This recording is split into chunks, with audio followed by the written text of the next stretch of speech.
Okay, I'm overwhelmed. Uh, First, to Senator Van Hollen, thank you so much for everything you do. You only have one other senator when you're a senator from your state.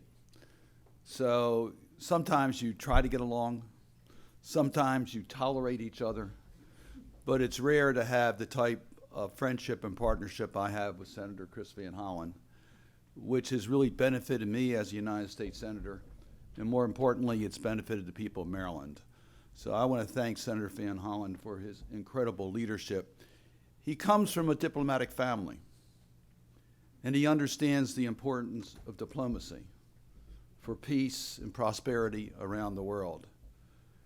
And when I took on the gavel as chairman of the Senate Foreign Relations Committee, I made it clear I want our diplomats to have the resources that they need in order to carry out their critically important mission of diplomacy. As General Mattis says, if you don't fund the State Department, you better be willing to fund more soldiers. It's a much better investment. But I also mentioned the responsibility of Congress on oversight. We have that responsibility, and our foreign policy must be wrapped in our values. And I couldn't have a stronger ally in that effort on the Senate Foreign Relations Committee than Senator Chris Van Hollen. He is known for so many things, but his passion for American values as we try to cool down hotspots all over the world. And yes, this past week it was Israel. Ukraine is on fire. Karabakh is on fire. There's so many areas that we are seeing atrocities that we have to be able to respond to. And it's great to have a colleague and friend, Chris Van Hollen, as my teammate on that. So Chris, thank you. And thank you for all those words. I have it on, I think they taped this, so I have it all down.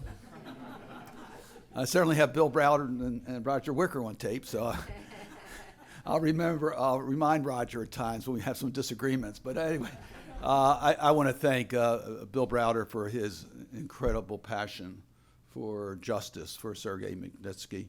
And Roger Wicker has been my partner on the Helsinki Commission. He's chaired the Helsinki Commission, and we have worked together listening to each other. You know, one of the things that's missing in American politics and politics today is civility.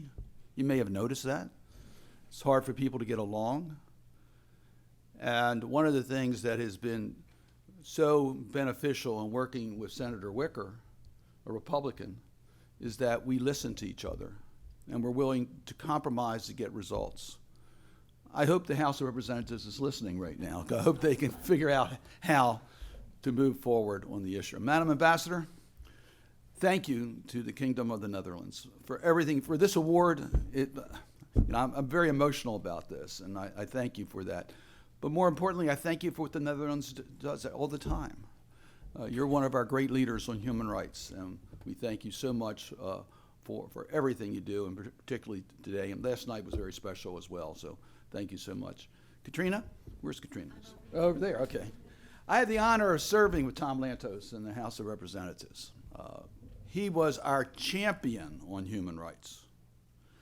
One of the great opportunities I had in my lifetime was to visit Budapest with Tom Lantos.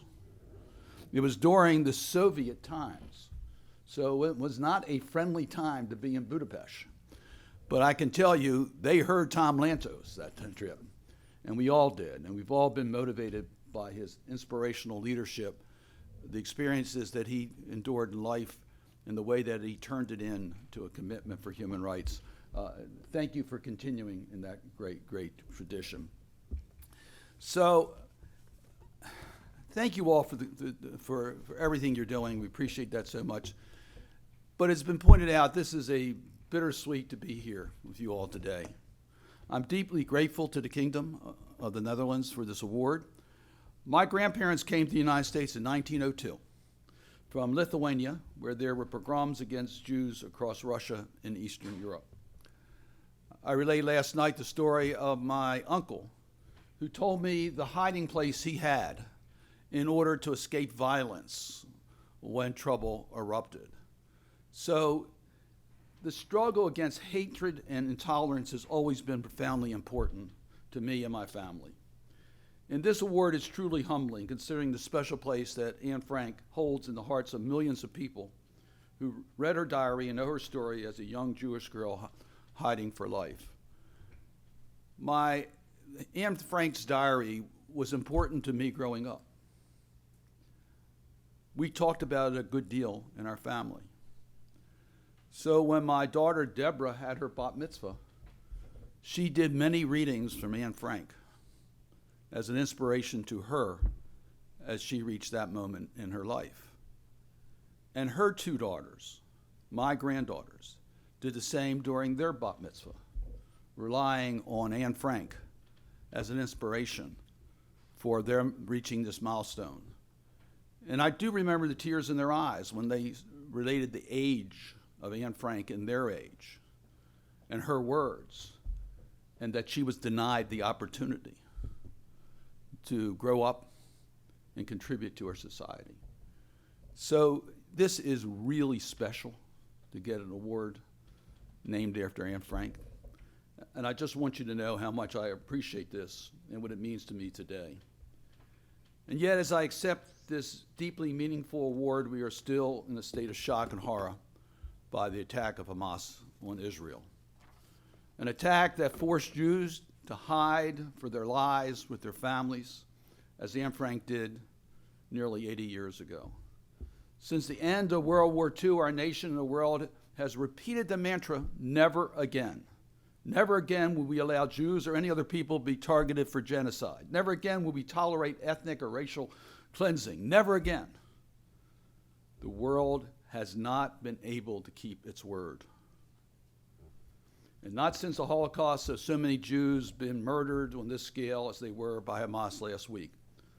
This brutality is unimaginable. It haunts us. It was sheer evil. Crime against humanity, driven by intolerance, anti-Semitism, and hatred. But as we know, hatred breeds more hatred. In the wake of Hamas' attack, there was almost a 500% increase in anti-Jewish threats, according to the ADL, Anti-Defamation League. Swastikas are popping up all over America, bomb threats in synagogues. An employee of the Israel embassy in China was stabbed. If you read the Washington Post this morning, you'll see an article about the increased conflicts, elevates tension that have long existed at our U.S. colleges.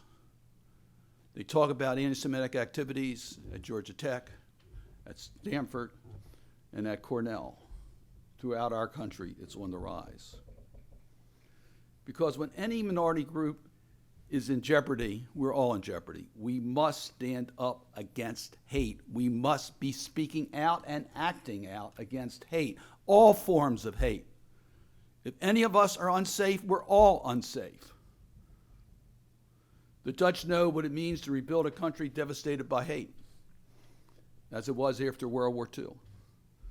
But whether it's the Netherlands or the United States or in Israel, rebuilding after a war of hatred is not only about new roads and bridges and new buildings. It's about education. It's about correcting disinformation and denialism, about the dangers of prejudice. So I want to thank everyone here today and all the people across the Netherlands for your effort to combat hate and intolerance.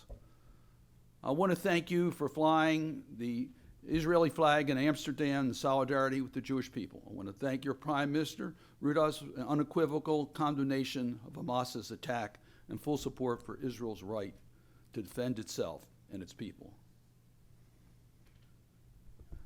Mr. Bukovic, I want to thank you for being here today. We honor your son and his struggle. We wish he could be with us here today. For you see, we can speak out in this country. I can disagree with my government. I can speak out against hate, and I'm not going to end up in prison. But that's not true in Russia. For speaking truth, he was arrested and prosecuted and sent to prison. He's a true hero. And I am so honored that this award that I received today will always be connected with the award to your son. I I want to thank all of you for your commitment to education, because learning the truth, learning about history is key to fighting intolerance. Auschwitz, Birkenau, and other concentration camps were liberated about 15 months after I was born. When I grew up, I heard the stories of life and death and survivors firsthand. Powerful stories of humanity at its worst and best, which were imprinted on me and a generation of Jews. We need to teach future generations these stories so they understand about the violence that can be unleashed when hatred goes unchecked. We need to keep speaking up when we see anti-Semitism and hatred and bigotry. We need to keep hope alive with patience and persistence. We can create a world that is safe and peaceful and prosperous. I'm going to conclude by a reading from the diary of Anne Frank, because to me it represents where we are today. Anne Frank was talking about the darkness of the moment, and I think a recognition of her faith. But she also saw the sunlight, and she saw a future that we could control and end hate. She said, "I see the world being slowly transformed into a wilderness. I hear the approaching thunder that one day will destroy us too. I feel the sufferings of millions. And yet, when I look up at the sky, I somehow feel that everything will change for the better, that cruelty too shall end, that peace and tranquility will return once more." Let Anne Frank's optimism, her courage, her faith help us in our efforts, inspire us to always speak out against hate. From the bottom of our heart, I thank you for this honor and for my name to be associated with Anne Frank. Thank you.